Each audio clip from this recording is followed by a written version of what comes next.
Hola, ¿qué tal? Buenas tardes, soy el profesor Juan Luis Terrés. El día de hoy vamos a ver la unidad 7, la reconstrucción nacional, que esto es del curso de Historia de México para la UNAM.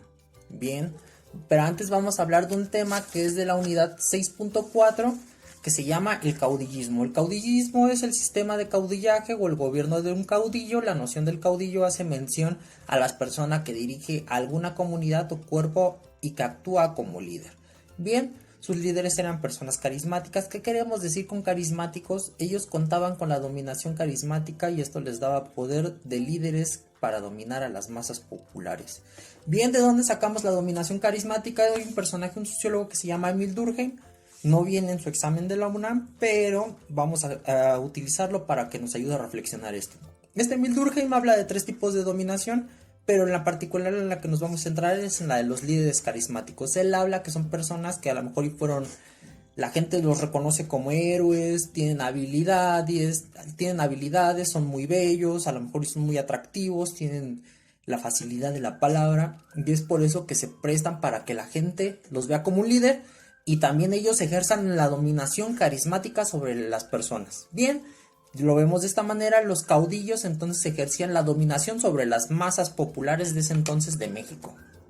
Bien, ahora vamos a hablar del presidencialismo. ¿Qué es el presidencialismo?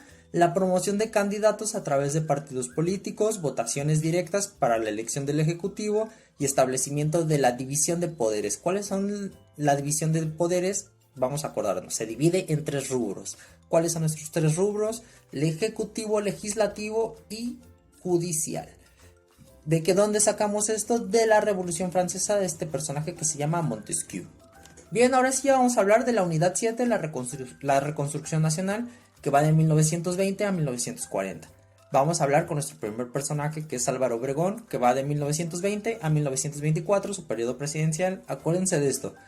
En este momento, los presidentes solo tenían un periodo de gobierno de 4 años, no era un plan sexenal en ese momento, ¿va? ¿Qué es lo que pasa? Desconoce a Venustiano Carranza con el plan de Agua Prieta, también formó su gabinete con puros militares y caudillos. Una aportación buena de este personaje es que crea la Secretaría de Educación Pública. Tenemos el asesinato de Villa, el Tratado de Bucareli con Estados Unidos. ¿Cuál era la finalidad del Tratado de Bucareli? Pues quedar bien solo con Estados Unidos, chicos. Bien, muere en el restaurante de La Bombilla, es en donde es asesinado por un estudiante de artes.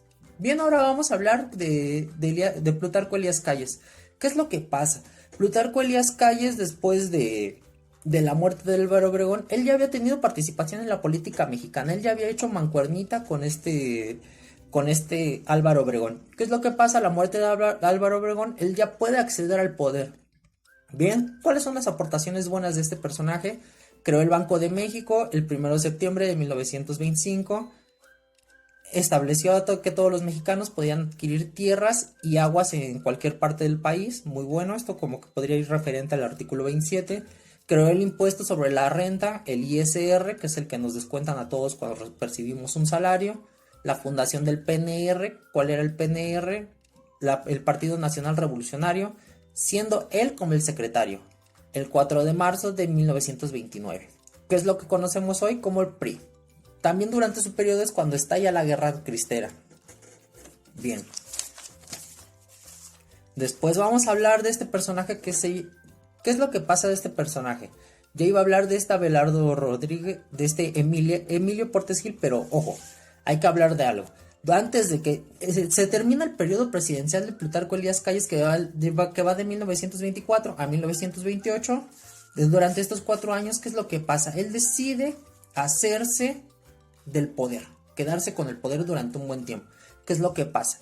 Tenemos este periodo que va de 1928 a 1934, debido a la muerte de Álvaro Obregón, como ya lo mencionamos, quien había ganado las elecciones el 1 de julio de 1928, Plutarco Elías Calles comienza a manejar el país a través de un partido, en el cual se nombra a él el jefe máximo de la revolución. Ojo, como él se autonombra el jefe máximo de la revolución, es de donde sale el nombre del maximato, dando por terminada la época de los caudillos. Esto marca por terminada la época de los caudillos.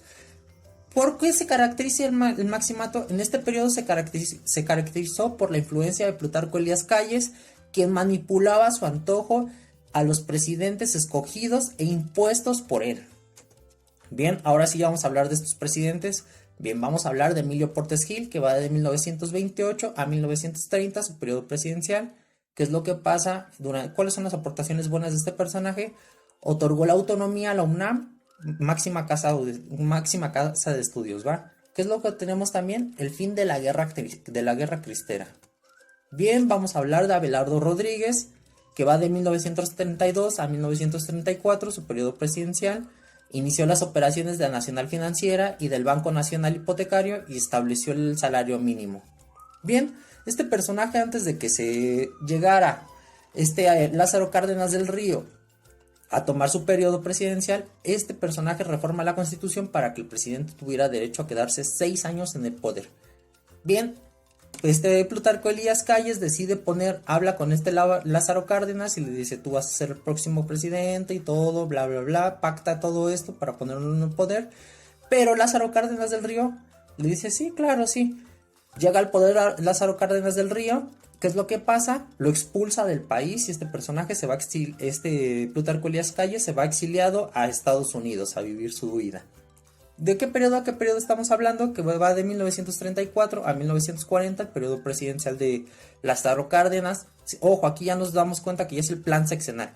Entonces, es el primer presidente con el que se aplica el plan sexenal. Expulsó a Plutarco Elías Calles, como ya lo dijimos. La creación del IPN y del Instituto Nacional de Antropología de Historia. Cambió del PNR a PRM. Se crea el PAN durante su periodo presidencial, un partido ultraconservador de derecha. La expropiación ferrocarrilera, que se da en 1937 y se la entrega a los trabajadores. La expropiación petrolera, que va de 1938. ¿Qué es lo que pasa con la expropiación petrolera? Gracias a esto se obtiene dinero y recursos suficientes para fomentar el desarrollo interno del país, que México creciera en todos los sentidos. Bien, ¿qué es lo que otra característica importante? Que tenemos la creación de la CTM, que significa la creación de la CTM, Central de Trabajadores de México, y también tenemos la creación de la Confederación Nacional Campesina, la CNC. Bien, reforma de la educación y poniéndole el prefijo educación socialista, que es el artículo 3, chicos, en ese momento. También se aplicó el periodo de presidencialismo y corporativismo. ¿Qué cosas buenas tenemos también? Una de las aportaciones buenas de este personaje es que hizo el reparto agrario, ¿va? Le repartió tierras a algunos campesinos. Bueno, chicos, por hoy sería todo. Muchas gracias por ver el video. Que tengan bonita tarde. Hasta luego.